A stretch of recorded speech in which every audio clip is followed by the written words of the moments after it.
शब तन्हाई में तन्हा हूँ, कुछ साज मुझको रोने नहीं देते। हाय ये कम वक्त ज़िंदगी, ये कम ज़र्फ़ लोग मुझको सोने नहीं देते। आप मुझे ये बताएं कि मुझे पता है गेस्ट पोस्टिंग क्या होती है, आपको भी पता है, आप भी इस फील्ड से काम कर रहे हैं और काफ़ी देर से काम कर रहे हैं, मेरे से पहले आप काम कर रहे हैं। अब ये बताएं कि गेस्ट पोस्टिंग असल में स्मॉल से मतलब छोटे से लफ्ज़ों में बताएं ताकि ये होती क्या है गेस्ट पोस्टिंग। गेस्ट पोस्टिंग सीधे लफ्ज़ों में कहा जाए तो एक तरह से इसको अगर हम उर्दू में कहें तो एक मेहमान की पोस्ट है।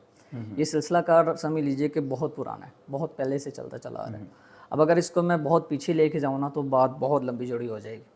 टू द पॉइंट में बात करूँगा कि गेस्ट पोस्ट समझ लीजिए कि जब मार्केट में स्टार्टिंग में ये ब्लॉगिंग होना शुरू हुई, ब्रांड्स और कंपनीज़ ने ख़ुद की अवेयरनेस दिलाने के लिए, मार्केटिंग अपनी करने के लिए ब्लॉगिंग का सहारा लिया। मीन्स के जो लोग ब्लॉगिंग वगैरह किया करते थे उस टाइम में, ब्लॉग्स वगैरह राइट किया करते थे, कंपनीज़ और ब्रांड ने क्या किया, अपनी मार्केटिंग के लिए, अपनी मार्केटिंग बढ़ाने के लिए ब्लॉगर के साथ कॉन्टैक्ट किया कि आप लोग हमारे लिए कंटेंट लिखो और लिख कर क्या करो, इसको पब्लिश करो।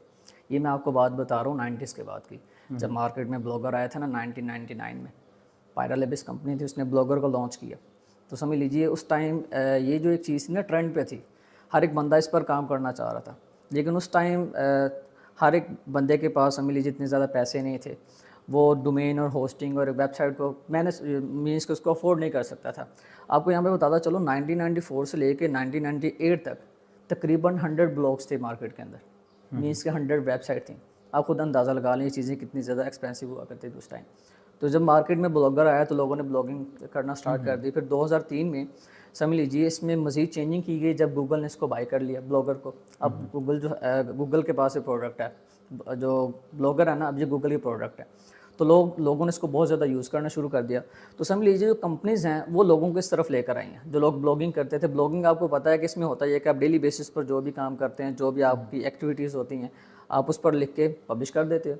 रिव्यूज़ वगैरह होते हैं कि फ़र्ज़ करें एक बंदा है, वो मार्केट में गया, उसने वहाँ से एक लैपटॉप बाय किया है।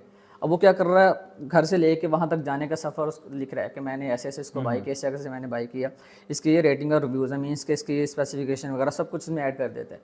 उसका पर्सनल रिव्यूज़ होगा, वो उसने क्या किया, लिख कर पब्लिश कर दिया। अब ये तो कर रहे थे पर्सनल अपने लिए। अब बहुत सारी कंपनीज ऐसी थी जो कि अपनी मार्केटिंग करने के लिए, अपना मार्केट में नाम बनाने के लिए उन्होंने ब्लॉगर्स का सहारा लिया। अब मार्केट में उनकी प्रोडक्ट लॉन्च नहीं होती थी, लॉन्च होने से पहले ही वो क्या करते थे, अपने प्रोडक्ट के बारे में लिखवा कर पब्लिश करवा दिया करते थे। उसके बदले में ब्लॉगर्स को पैसे देते थे। अब मार्केट में कुछ ऐसे लोग थे जो कि समझ लीजिए ब्लॉगिंग नहीं कर सकते थे, उनको ना अपना ब्लॉग बनाना आता है, ना लिखना आता है, कुछ भी एक्सपीरियंस नहीं, लेकिन वो अर्निंग करना चाहते थे, पैसे कमाना चाहते थे। ये मैं बात कर रहा हूँ 2005 के बाद की। 2005 में तकरीबन जब ये बैक लिंकिंग का सिस्टम जो सिलसिला का स्टार्ट हुआ, जब टेक्नोलॉजी में काफ़ी जिद्दत आई। समझ लीजिए कि उस टाइम पहले आपको पता है कि जो ब्लॉग्स वगैरह राइट किए जाते थे ना, ब्लॉग के अंदर एज इट इज़ वेबसाइट का लिंक मेंशन कर दिया जाता था। जैसे कि फ़र्ज़ करें मेरी वेबसाइट है, आप zillisu.com, अब वो है कि https://zillisu.com डायरेक्ट मेंशन होती थी। अगर किसी ने सर्च करना होता था तो उसको कॉपी करके अलग से जाके सर्च किया करता था।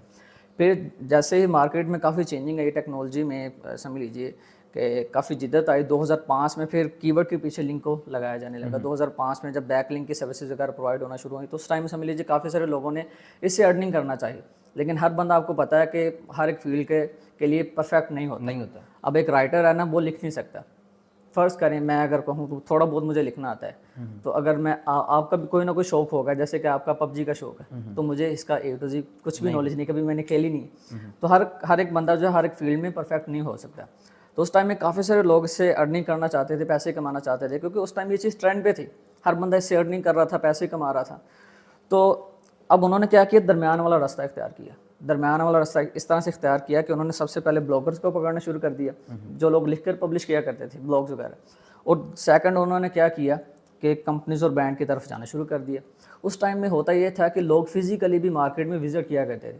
आपको पता है कि स्टार्टिंग में जो भी प्रोडक्ट मार्केट में आती रही है उसके पीछे कंपनी का एड्रेस लाजमी हुआ करता है, कॉन्टैक्ट नंबर सारा कुछ, ईमेल वगैरह होता है, स्टार्टिंग से चलता चला आ रहा है। तो फिर फिजिकली लोग विजिट करते थे, ऑनलाइन भी सर्च किया करते थे क्लाइंट्स को, और फिर क्लाइंट को अप्रोच करके उनको फिर कहते थे कि हम आपकी जो प्रोडक्ट है इसकी मार्केटिंग करेंगे, मीन्स के इसके बारे में लिखवा कर पब्लिश करेंगे। अब हुआ यही कि उन्होंने सबसे पहले ब्लॉगर्स के पास जाना शुरू कर दिया, जिसको आज के दौर में वेंडर्स बोलते हैं। वेंडर्स, ठीक हो गया वेंडर। पहले तो होता था ना ब्लॉगर, मीन्स के वो खुद लिखकर पब्लिश किया करते थे। आज के दौर में सेल होता है।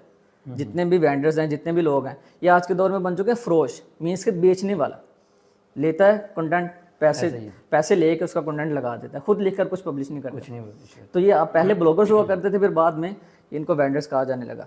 तो इसी तरह से फिर लोगों ने पहले वेंडर्स के पास, जिनको मैं ब्लॉगर बोल रहा हूँ, ब्लॉगर के पास जाना शुरू कर दिया। फिर उसके बाद वो कंपनीज के पास जाना शुरू हो गए, क्लाइंट्स के पास जाना शुरू हो गए।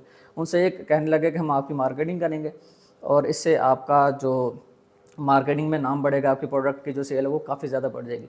अब मैं आपको बताता चलूँ, विकीपीडिया की रिपोर्ट के मुताबिक उस टाइम में अगर किसी कंपनी का जो रेवेन्यू था $100 हुआ करता था ना, तो ब्लॉगिंग की वजह से 100 से वो $500 तक चला गया था। ठीक है, तो फिर इस तरह से काफ़ी सारे लोगों ने कंपनीज को ढूंढना शुरू कर दिए। फिर इसको ये कहा जाने लगा बाद में आगे चल के। अब मैं आपको बता दूं कि गेस्ट पोस्टिंग जो नाम है ना वो कैसे पड़ा। अब गेस्ट क्या है? मेहमान। तो पोस्ट क्या है? जो हम लगाते हैं। तो लोगों ने ये कहा कि हम क्या कर रहे हैं? Guest posting. सामने वाला जो बंदा है, जो क्लाइंट है, जिसको आप गोरा बोलते हैं, जो भी, तो वो क्या होता है? हमारा मेहमान होता है। तो फिर लोगों ने ये कहना शुरू हो गया कि ये क्या चीज़ है? Guest post. हम क्या करते हैं? गेस्ट पोस्ट मीन्स कि हम गेस्ट पोस्टिंग कर रहे हैं, मेहमान की जो पोस्ट है उसको लगा रहे हैं, कहीं ना कहीं पब्लिश कर रहे हैं। तो फिर इस तरह से सारे का सारा सिलसिला का जो स्टार्ट हुआ। अब मैं अगर इसको कम वर्ड्स में बयान करना चाहता भी तो मैं नहीं कर सकता था, तो इसलिए सारे का सारा मैंने एक्सप्लेन किया कि बेसिकली ये सारा का सारा इसका सिलसिला का रहा। अब इसको मैं स्टार्टिंग से बता दूँ तो जो ब्लॉगिंग है हमारी वो 1994 से स्टार्ट हुई थी। पहला जो ब्लॉगर था वो था जस्टिन हिल।